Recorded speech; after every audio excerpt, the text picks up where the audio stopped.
People call me Jack, though I do not mind if they use my full name, Henry Collins.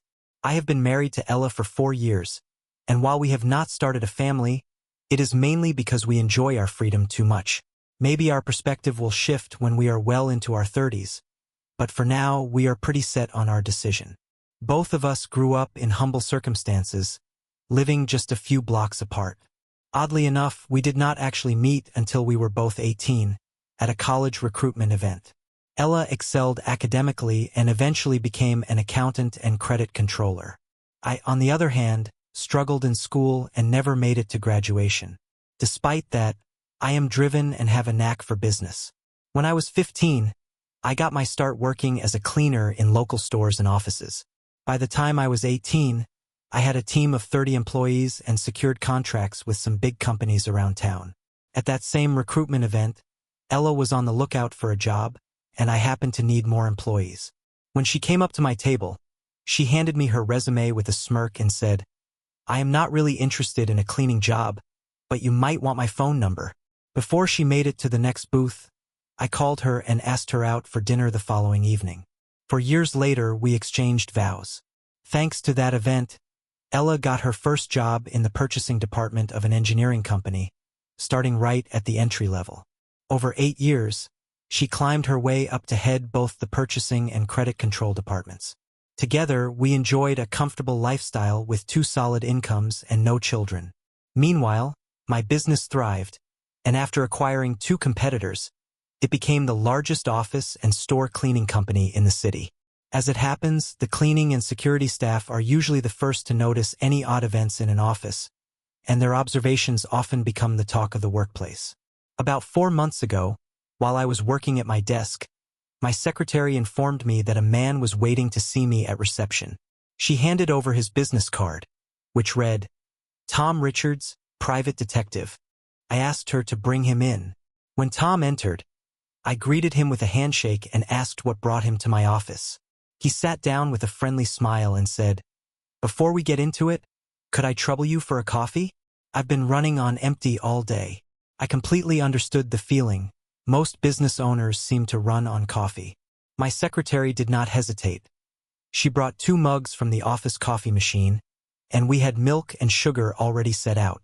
But we both left our cups untouched for the moment. After some small talk, I guided the conversation toward his purpose. "So, Tom, what brings you here today?" He went straight to the point. "Just call me Tom, please. As my card says, I am a private investigator working for a client who suspects his wife is either having an affair or about to start one. His wife works as an accountant at Stevens Piping, a company that sources materials from AM Metals, where they recently hired a new salesman, Victor Stone. Stone is notorious for targeting married women. He has been sending my client's wife flowers, taking her to fancy dinners, texting late at night, all the usual things. Now, he is trying to arrange an overnight meetup. We have gathered plenty of intel, but there are still some loose ends we need to tie up. I was drawn in. This private investigator business was more entertaining than I expected, but the name AM Metals sounded familiar. Ella's company also sourced materials from them, and this Victor Stone character did not sound like someone I wanted around her. I looked at Tom, who seemed to be waiting for my reaction. "I understand the situation, but how can I be of help?" Tom grinned. "Glad you asked. Here is what we need. Stone has been leaving flowers, notes, and other personal items on her desk. She reads them and then throws them away. Since your staff handles the trash, they could collect anything that looks personal from Stone and pass it on to us. Our legal team will review everything. Gathering personal items is not an issue legally, and we have received authorization from her employer to go forward. Here is the official approval. By working with us, they avoid the legal problems that could arise from a breach of the fraternization clause in her contract. If you need further confirmation, here is the CEO's business card. Feel free to call him." I already had the CEO's number saved, so I called him up right then. He answered on the second ring and got straight to the point. "Jack, I understand Tom Richards is there with you. You have my approval to pass along any non-company related information to him and his team. Our lawyer is preparing a formal letter, which we'll email over shortly. I've got to run, he's waiting in my office. Call if you need anything else." With that, he hung up before I could even respond. Clearly, they were eager to resolve this quickly. Tom smiled at me, and I just nodded. He confirmed everything you said. "Give me all the specifics and we'll start keeping her trash separate. I'll sort through it here, and you can pick it up every morning at 11 o'clock. Does that work for you?" "That works perfectly," Tom replied. I then called the crew leader, and Tom gave us a list of items to look out for. Lunches, early and late, flowers, notes, and anything else that seemed relevant. For about 6 weeks, we collaborated with Tom on the surveillance. At the end of that time, Tom informed us the investigation was complete. One of my employees had noticed that the woman we were monitoring didn't come back after lunch. We let Tom know, and he followed them to a motel. Eventually, it led to a divorce for his client. Life settled back to normal at work and home until I noticed Ella seemed preoccupied. When I asked her about it, she kept quiet. A week later, Sophie, one of my most loyal employees who had been with me nearly since the beginning, came into my office. Sophie was not just a great worker, but someone I trusted deeply. She was about 25 years older than me and treated me like a son. As she settled into the chair across from me, I could tell something was weighing on her. She began, "Do you remember a few months back, when we helped with that office surveillance?" My interest immediately perked up. "Of course I remember. That was a pretty interesting time. What's up?" I asked, raising an eyebrow in curiosity. "Well," she hesitated. "As you know, I'm now working in the same building as your wife. The man we were keeping tabs on back then, he's been coming around her office. I saw him leave her a big bouquet of flowers, which she took with her to lunch. Here's the card that came with it." Sophie handed me the card, and I read it. "Dear Ella, thank you for helping me renew my contract with your company. I can't tell you how grateful I am. I'd love for you to join me for lunch so we can catch up. With love, Victor." My heart sank. The words on the card suggested they already had a personal connection, and it seemed their relationship was edging into dangerous territory. I remember Tom mentioning this guy's track record with married women, and now it appeared Ella was his next target. I thanked Sophie and asked her to keep an eye out for anything suspicious. If she found more notes or messages from him, I wanted her to bring them to me immediately. Without wasting time, I picked up the phone and called Tom. He answered on the third ring. "Hello, Jack. How can I help?" I got right to the point. "One of my staffers just brought something to my attention. She used to do the nightly cleanup during your last investigation, but after it ended, we reassigned her. Now she's working in my wife's building. Sophie just told me that the same Mr. Stone is trying to get close to Ella. He's even taken her out for lunch. I have a card and flowers from him, and his intentions seem pretty clear." Tom took a deep breath. "Our investigation into Mr. Stone is still ongoing. Actually, you're the third husband involved right now. The difference is the other two didn't know who he was at first. They've agreed to share expenses. Would you like to team up with them?" "Absolutely," I replied. "What's our next step?" Tom suggested meeting with the other husbands at 2 p.m. and added, "Could you swing by my office to meet, fill out the necessary paperwork, and exchange details?" I confirmed I'd be there at 1:55 sharp. At Tom's office, I met Ethan Carter and Lucas Perry, along with Tom and his associate Daniel Brooks, who was handling the case details. Tom started the meeting, saying, "Gentlemen, we're all here because you three have the same issue. Ethan, Lucas, this is Jack. He's interested in joining the investigation. If you're okay with it, we'll add him as a client and coordinate information sharing." Ethan and Lucas glanced at each other, then at Tom and said, "Yes, that's fine." The paperwork took around 15 minutes. After that, I used my personal credit card to pay the $5,000 retainer, ensuring Ella wouldn't see a record of the transaction. Tom continued, looking at Ethan, Lucas, and me as he spoke. "Our collective problem is with Mr. Victor Stone. Jack, to bring you up to speed, Ethan's wife works alongside Stone at AM Metals, while Lucas's wife is with the school board, which buys metals for tech classes. Stone has a very methodical approach. He targets women at work with flowers, messages, lunch dates, and eventually tries to lure them to a motel. He uses these same tactics on married women, pushing those with children into infidelity and coaxing women without kids to ask their husbands for free passes. He seems to take a twisted pleasure in knowing husbands are aware that he's captured their wives' attention. He even sets up weekend trips with them only to abandon them after. Over the last year alone, we've tracked at least 5 divorces in our area directly linked to him. Further digging revealed that he previously worked in Dallas, where he was let go after facing a class action lawsuit from 7 husbands over 3 years for alienation of affection. "This man is downright vile," Tom said, taking a sip of coffee. Then he turned to me. "Jack, are you contracted to clean at AM Metals or the school district office?" I shook my head. "No, we aren't." "That's unfortunate," Tom noted. "But continue gathering any trash from your wife's bin. Now, who covers her phone bill?" "My business does," I replied. Tom grinned. "Perfect. What's her phone model?" "Samsung," I answered. "Great. Then please complete this authorization form to allow us access to her phone data," he said, handing me a form with a QR code.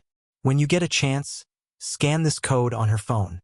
It'll link to our server, and using the provided login, it'll install a program on her phone. We'll receive all her calls, messages, emails, and WhatsApp chats. He tends to use his mobile to avoid spouses picking up on shared landlines." The meeting wrapped up with Ethan, Lucas, and me exchanging contact information. We also set up a WhatsApp group with Tom and Daniel for easy updates and information sharing. When I got home, Ella was already there, looking distracted and gripping her phone tightly. During our brief conversation, she seemed distant and kept her phone close, even taking it with her to feed the dog, a habit that was unusual for her. When I asked about her day, she simply said she felt tired after a strange day at work and went to bed at 9:32 p.m., much earlier than her usual time. I stayed up until our usual bedtime and then went looking for her phone. It wasn't where she usually left it, so I went into the bedroom. That's when I noticed a cord near the bed. It turned out her phone was under her pillow. Trying to retrieve it without waking her was too risky, so I reluctantly went to bed, feeling unsettled. Fortunately, she got up in the middle of the night, giving me the perfect opportunity to quickly scan the QR code, input the necessary details, and put the phone back without her noticing. The next morning, she seemed to wander around the house aimlessly before leaving for work. She wouldn't have told me anything unless I asked, and even then, her responses were vague. Around 11:30 a.m., Daniel called from Tom's office. They'd reviewed the first batch of data, and he began explaining, "It appears she's created a new email account, seemingly just for him. Ironically, this actually makes things easier for us. At first, we weren't sure how he was communicating with her, but now we have a clear avenue to follow. Our tech team is working to hack into his emails." Daniel continued, "His messages are relentless. He's been convincing her to talk about how you were her first and only, suggesting she needs to expand her horizons to reinvigorate your marriage. She's shared some very personal details about your life together, and he's used that information to gain the upper hand. He's hinted at trying new things in your relationship, and it sounds like he suggested a weekend together during their last lunch. Now he's framing it as just physical, and telling her that if she truly loves you, it doesn't mean anything. He's guilt-tripping her to manipulate her into an affair." I reflected on her distant behavior the previous night, realizing now how preoccupied she must have been with these thoughts. She barely even acknowledged me last night or this morning. I asked Daniel, "Are they still talking? Have they set up another lunch?" He scanned through the messages, finding the most recent one, which had just come in. "Let's meet for lunch at the beach club tomorrow and make a plan. Jack loves you, and if you tell him, it won't be cheating. He can't deny you a free pass." Her response was short, just, "Okay." After wrapping up with Daniel, I leaned back, considering my options. Confronting her directly wouldn't solve this. He'd just keep at it, maybe even try to lure her to a motel. No, I needed to put an end to this, whether that meant stopping him or ending our marriage. I called Tom, exchanging a few quick greetings before cutting to the chase. It's like he's making a bold, public move on Ella, practically daring me to react. Even if I get in his way, he'll come up with another scheme, like whisking her off to a motel. I need a real plan to stop this. I'm leaning toward filing for divorce. But maybe I should have a backup option too. What do you think? Tom took a moment before replying. A backup plan is wise, but even that might not keep him away. His type won't back down. He's too invested in his ego to just let her go. If forgiving her isn't something you see yourself doing, then divorce might be the only option. I'll put together a document packet for your attorney, or I can refer you to mine if you want. I've got my own lawyer, but thanks, I confirmed. Tom went on to prepare a business agreement that would place our assets into a trust, protecting them if it came to a divorce. I contacted my attorney and arranged a meeting for the next day at 9:30 a.m. When I arrived at his office, he gave me a once-over, eyebrow raised. "Who changed it?" he muttered, barely audible. I chuckled, knowing he'd already guessed something was up. After his secretary handed me a coffee, I got to the point. Ella is on the verge of betraying me. There's this slick salesman at her work targeting her, and she's taken the bait. I'm trying to piece together a backup plan to stop everything in its tracks. But if she goes through with this, then that's it. Plan A is off the table. We spent the next hour discussing possible actions. I leaned toward a straightforward divorce. Our business, which the agreement would protect, would be split evenly. Since we had no kids, child support wasn't a concern.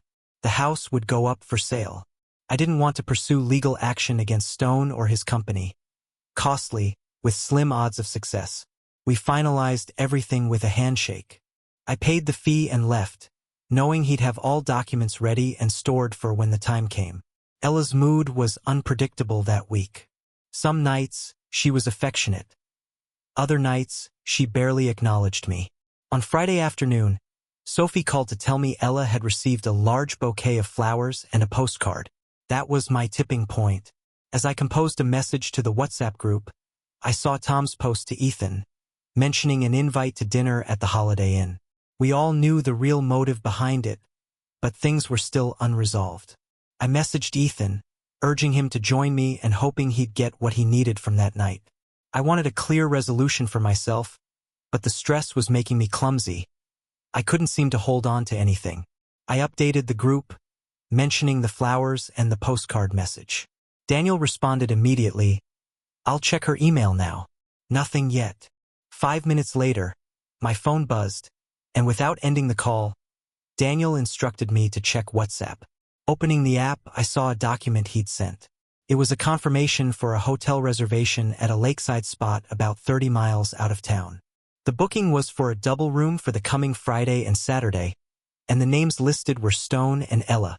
Reluctantly, I returned to the call and shared the grim realization.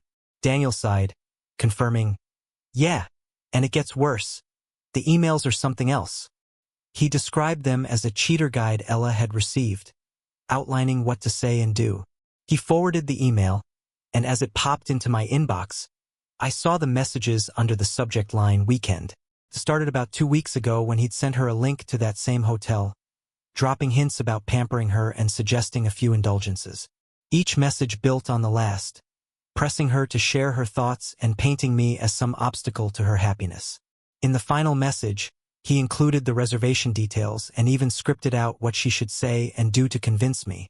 It was practically a manual on infidelity, suggesting she make an elaborate dinner for me that Thursday, show affection throughout the week, and reassure me it was purely physical with him, yet somehow enriching. He ended it by pulling on her emotions, reminding her of his love, but leaving the choice up to her. It remained to be seen if I would fall for her act, but I needed time to think things over. The weekend was a whirlwind of activity, with me keeping my suspicions to myself while she showed an unusual amount of kindness. We were intimate on Friday night, again on Saturday morning, and once more that night, carrying on into Sunday. She even initiated a quick encounter Sunday afternoon, and we had one last session early Monday morning. Then, at 3 o'clock on Monday, Tom called with troubling updates about the email situation. According to him, Ella had messaged Stone with a proposal for Thursday night. If he declined, she would drop the idea, but if he agreed, she'd go through with it. Tom added that she had hinted to Stone that seeking forgiveness is easier than seeking permission. I thanked Tom and asked him to gather all the relevant documents into a single folder. He asked if we had any photos of them together, and I confirmed we did.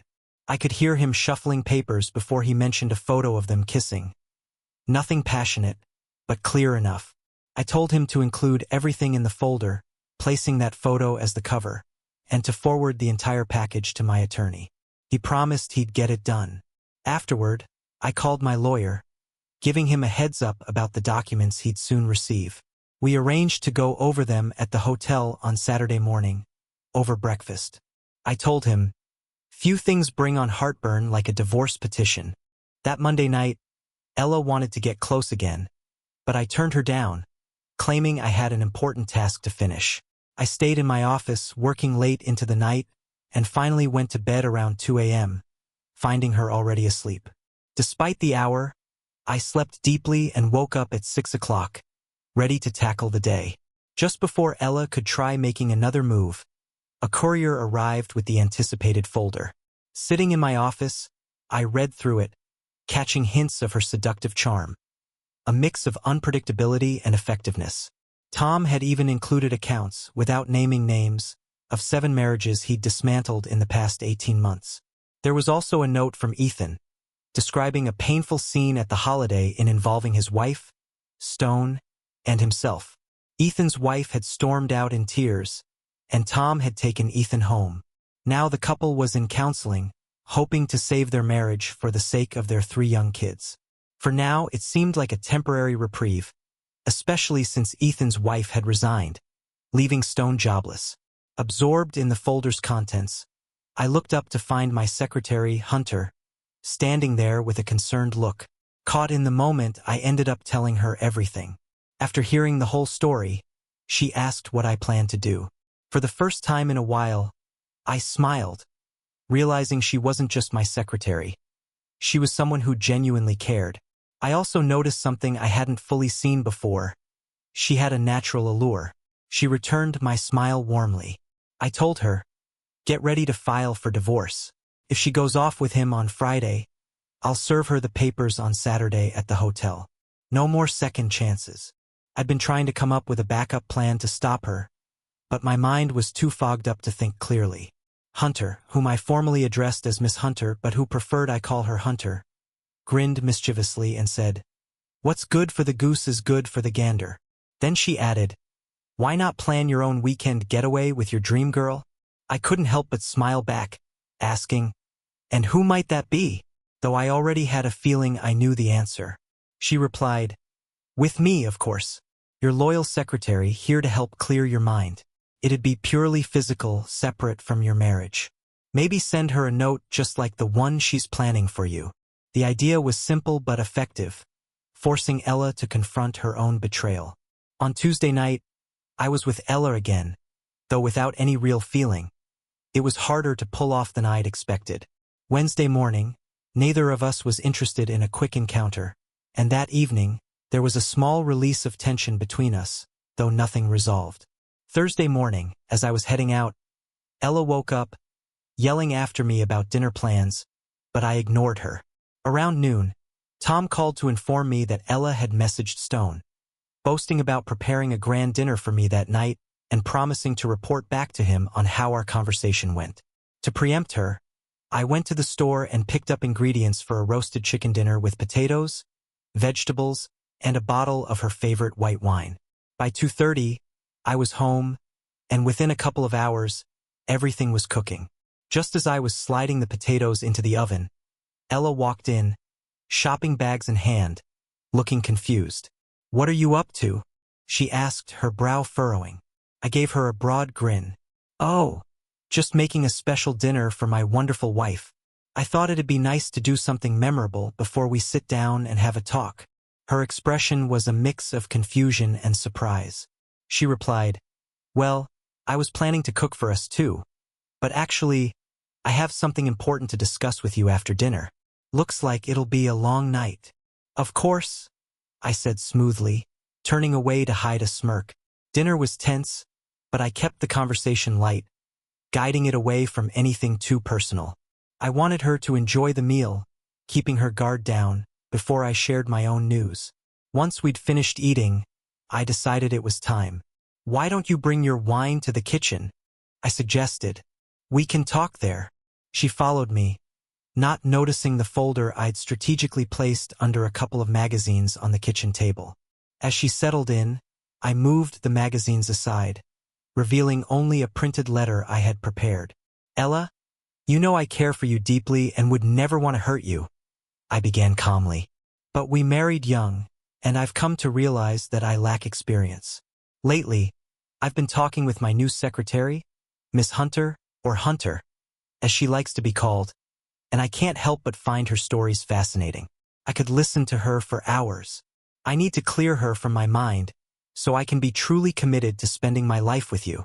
I paused, watching her face shift through confusion and suspicion. "So, I've arranged to stay with her at a hotel this weekend. It's just physical, a chance for me to unwind and maybe even pick up a few new things to bring back to you. It doesn't change how I feel about you or our marriage. I'm being upfront with you because I trust that you'll understand it's not a betrayal. I have faith in your love for me, that you'll allow me this one weekend outside of our marriage, knowing it won't affect us." Her face turned a fiery shade of red, and she looked like she might explode. "Over my dead body, and I want that woman gone by Monday morning, or we're finished." Her reaction made me feel a little more at ease, and I couldn't hold back a laugh. I commented on her expression. It was priceless. That's when realization dawned on her. Every line she'd planned to use, I'd already thrown back at her. I picked up the folder and handed it to her, the cover displaying a photo of her kissing Stone. She paled, her voice barely a whisper. "You knew. You were playing me." I gave her a wry smile. "Yes, I did. And your reaction is exactly how I would have felt if the tables were turned. Unlike you, though, I didn't actually book a hotel room. Unlike you, Hunter and I didn't have secret lunches, kisses, or any talks about love or closeness. My story was a complete fabrication. Yours, however, is painfully real." As I spoke, she flipped through the folder, seeing every piece of evidence laid out in front of her. Dates, times, photos, emails, even transcripts of her calls. It was all there. Her expression changed to one of rage. "You followed me? You invaded my privacy. How could you do that?" I stayed calm. "This is what it all comes down to. Either we address it or we don't. I love you, but you crossed a line, and I don't think you realize just how close you are to losing everything. You got yourself a boyfriend, carried on an emotional affair, and were set to make it physical. You've embarrassed me and put our marriage on the line, and now you're mad at me for discovering it." She stayed silent for a moment, so I continued, more sadly than angrily. "I thought we could work through this, but maybe I'm wrong. What do you mean, humiliating you and destroying our marriage? I never meant anything like that. It's separate from our marriage," she insisted, as if it were obvious. I sighed. "Straight from the infidelity playbook. Why should this affect us? Listen to yourself." I echoed her own words back to her. "Over my dead body. So tell me, why is it acceptable for you to cheat, but not for me?" She took a deep breath, as if about to speak, but I held up my hand. "There's no such thing as a free pass. Going off with Stone is cheating, whether or not you tell me beforehand." She looked away, her voice faint. "I can't think clearly right now. I just need to be alone." With that, she got up quickly, taking the folder with her, and dashed upstairs. I heard the door shut, followed by the sound of the lock clicking. I took my time cleaning up, then sat down at the table. Tom had given me a tablet that connected to a server where I could view all of Ella's phone activity. I logged in and saw that she was messaging Stone. Her initial message was interesting. She was worried someone had been following them and had copies of their exchanges. When she came home, her husband had dinner ready and seemed to know her every thought, which only fueled her anger. Later, she wrote that he had shown her a folder with every detail, even the hotel reservation she'd planned. Uncertain of the best course of action, Stone didn't seem to think it was a big issue. He suggested I simply tell my partner that the weekend was already planned and booked, emphasizing how much he cared for me and questioning if my feelings were truly in sync with his. His desperation came through clearly. Taking his advice, I tried to bring it up with Jack, but he shot it down, saying it would only humiliate him and damage our marriage.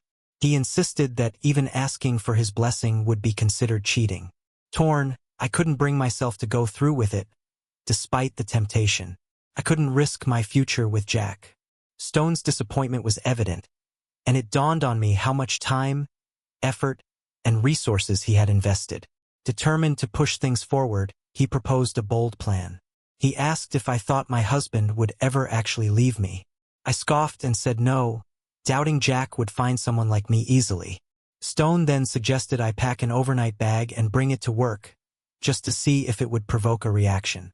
If that didn't work, we'd still proceed with the weekend as planned and deal with the fallout on Sunday. As ridiculous as it sounded, the idea struck a chord with me. I decided that if it seemed like Jack might actually leave, I'd reconsider. For now, I planned to meet Stone the next day, reassured by his words. I set the tablet aside and turned on the TV, though my mind was too preoccupied to focus. By this point, I had made up my mind to file for divorce on Saturday. Though I briefly considered holding off, I knew that once the wheels were in motion, there'd be no turning back. I committed to proceeding with the filing the next day, ready to show her I was serious in a way that couldn't be ignored. Picking up my phone, I called my lawyer, filling him in on all the details. I dropped the bomb on her, told her I'd forgive her, but now she's planning to pack a bag to test my reaction. I don't want to file for divorce until they've actually gone through with it. Is there some way we can make it clear to her just how serious I am? My lawyer, quick as ever, came up with an idea. We could draft a letter outlining an initial claim, stating that we're fully aware of her plans to engage in an affair this weekend. If she follows through, we'll proceed with filing for divorce on Saturday morning at the hotel. I suggested that we expand on the letter a bit and deliver it to her office, ideally when Stone was around. How about that? It'll leave no room for doubt. My lawyer and I planned to have the letter delivered around 11 o'clock, regardless of whether Stone was present. Her boss was a traditional guy, and I figured he wouldn't approve of her actions either. If we made it public enough, the scene would likely push him over the edge. An hour later, I received a draft of the letter. It was concise, direct, and perfectly suited to the situation. It included all the details, along with a clear warning that she'd be served on Saturday if she proceeded. I quickly sent my approval. Before heading to bed, I checked the tablet again but found no new messages between Ella and Stone. Feeling exhausted, I decided to turn in for the night. To my surprise, the bedroom door wasn't locked. I opened it to find Ella lying in bed, clearly expecting an intimate moment. My eyes landed on a packed bag resting against the wall on her side of the bed, confirming her intentions. Seeing the bag, I remarked, "So, you really have chosen a quick fling with Stone over our marriage." Without waiting for her response, I turned and walked out, heading to the guest room. I ignored her pleas as I closed the door behind me, leaving her words unanswered. Lying on the guest bed, still fully clothed, I felt a crushing weight of sadness. The packed bag was like a slap in the face, a blatant sign of her betrayal. Despite the letters being the work of someone else, seeing her readiness to leave hurt more than I expected. Tears streamed down my face through the night as I wrestled with grief and a deep sense of loss. In the morning, I heard Ella moving around downstairs. I slipped back into our bedroom to shower and change, only to notice my own overnight bag was missing. I wondered if she'd taken it downstairs, unpacked it, or hidden it somewhere. After my shower, the smell of coffee and bacon drifted up, leading me to assume she'd moved the bag. I entered the kitchen and met her gaze, noticing how nervous she seemed as she watched me. My first instinct was to confront her, determined not to hold back any longer. "I suppose this lavish spread is your way of showing what kind of wife you'll be if you choose to sleep with another man, but it won't change anything. If you go through with this, it's over between us," I declared, making my stance clear. During our previous conversation, my lawyer and I had agreed that the divorce papers would be served to her the following morning at breakfast. Once those papers were handed over, there would be no taking them back. There would be no forgiveness. "If you come home tonight, we'll start counseling and work to rebuild trust," But if you leave with him, don't even think about coming back. You're not welcome here. She turned to plead, please stay for breakfast. We need to talk about this. I faced her again. We've already had that conversation. Your packed bag doesn't suggest a need for discussion, just persuasion. I'm not staying for breakfast. It's time for you to take responsibility if this is the path you're choosing. I assume your bag's already in your car. She turned away, confirming my suspicion. I left the house in silence, at least knowing she understood the weight of her actions. When I arrived at the office, Hunter looked up and immediately commented, "You look awful." I forced a grin. "And you look as beautiful as ever." Before she could ask more, I continued, "I'm not sure how it went. When I presented Plan B, she flew off the handle. She threatened to fire you, saying, 'Only over my dead body.' Then she decided to take matters into her own hands. This morning, I packed my weekend bag. At 11 o'clock, she'll be receiving a letter from me with instructions. Let's see if that rattles her." Hunter started brewing coffee and handed me a cup. "I really hope she comes to her senses. She can't possibly think it's acceptable for her to behave this way, but not for you." I gave a sad smile and sat down at the table. The day passed uneventfully. Shortly after 11, my phone rang. It was Ella. Her voice, barely coherent through her sobs, came through. "Are you serious? Are you really going to divorce me?" Clearly, she had convinced herself that I wouldn't follow through. Without hesitation, I replied, "If you betray me, it's a breach of our agreement. We both know that. You'd divorce me if I cheated, right?" Her response was faint but firm. "Yes." She coughed. "Will you come home to talk?" she asked. "I'll be there in 20 minutes, I answered before ending the call. When I arrived home, I made myself a cup of coffee. The lingering scent of bacon from earlier filled the air, so I opened the kitchen window before sitting down to eat. Ella arrived 10 minutes later. I was pouring coffee when she stepped inside, holding an envelope from my lawyer in one hand and her weekend bag over her shoulder. She dropped her bag at the door and froze. I could sense that she wanted to rush over and embrace me, but hesitated, unsure if I'd welcome it. Carrying my coffee to the table, I gestured for her to sit down. I wasted no time with pleasantries and asked the question that had been on my mind. "So, are you still planning to go to the hotel? How can you even ask that after sending this?" she exclaimed, her voice edged with frustration. "Of course, I'm not going. I love you. I want to be with you. I know you'd never allow it, so everything's canceled now. Do we need to work on our marriage, or am I still going to be served?" she asked, lowering her chin as she sat down across from me. I gazed at her and gently reached across the table to lift her chin so that our eyes met. "You'll only be served if you show up at that hotel. No hotel, no papers. But our marriage has been deeply shaken, so here's what needs to happen," I said firmly. "First, you need to call Stone in front of me. I want to hear you tell him that it's over. Then, you'll disable and delete your personal email for his sake. Afterward, you'll call your boss and inform him of Stone's actions, asking that he be barred from your office. Once that's done, we can start counseling. We need to understand why you were drawn to this in the first place, why you thought I'd just accept it, and how we can rebuild trust." I concluded, my voice steady. Just as I finished speaking, Ella's phone rang. It was Stone. She put the call on speaker, and I could hear him asking, "Where are you, Ella?" "I'm waiting for you at the reception, and I can't wait any longer." Ella took a slow, steadying breath before responding. "Victor, I'm back home with Jack. Something he did shook me to my core. If I go with you, my marriage will be over. I'm sorry, but you're just not worth it. That's why I'm not going," she said, her voice resolute. Stone's rage exploded. "You're a damn fool. Do you have any idea how much time, effort, and money I've put into this? And now you're leaving me because the weakling is throwing a tantrum? You're just pathetic. Screw you," he spat, slamming the phone down. Ella finally saw him for who he really was, just another sleazeball. Deactivating and deleting her personal email account took more time than I anticipated, but we got it done in about an hour. By the time we finished, there was a knock on the door. Her boss and the HR manager, Alvin Woods, were standing there. Alvin spoke first. "Ella, we know what happened today, and we're not happy about it.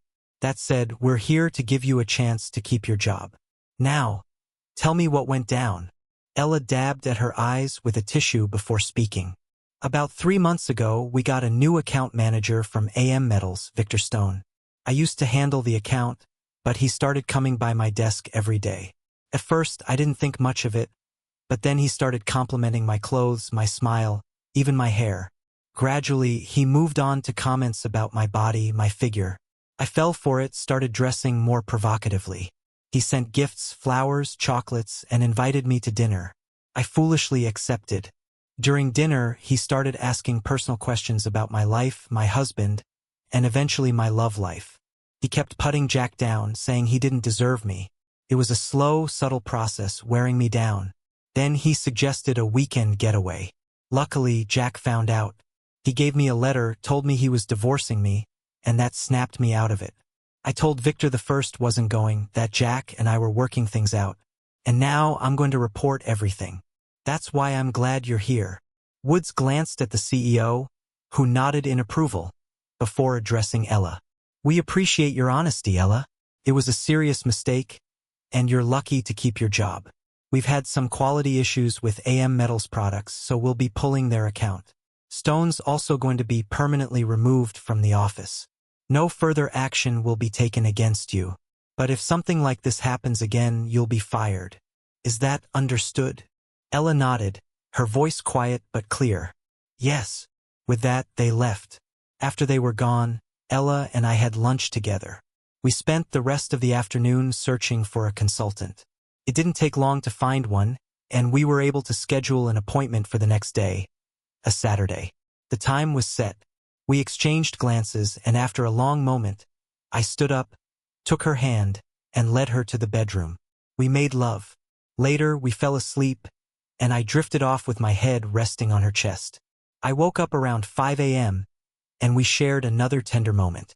Perhaps it was the first time since she met Stone that we had such an intimate connection. The consultations we went through were incredibly productive. Ella realized that Stone had preyed on her fear of our life becoming boring, and that she had unwittingly given him the ammunition he needed to manipulate her. As for me, I understood that for him it was all just a game. The whole experience helped me appreciate what we had. Our life didn't need anyone else's input to thrive. We didn't need a guide, we had each other. The consultations lasted 3 months. For years later, we're still happy and content. Ella's pregnant with our first child. As for Stone, he got a little too careless. He had a nasty fall at the shopping center while heading down the stairs to the parking lot. No one knows exactly what happened, but there were at least 5 husbands at the mall that day who had a reason to dislike him. We were all dressed in black and wearing baseball caps, sitting in different places to make sure no one could pinpoint who was who.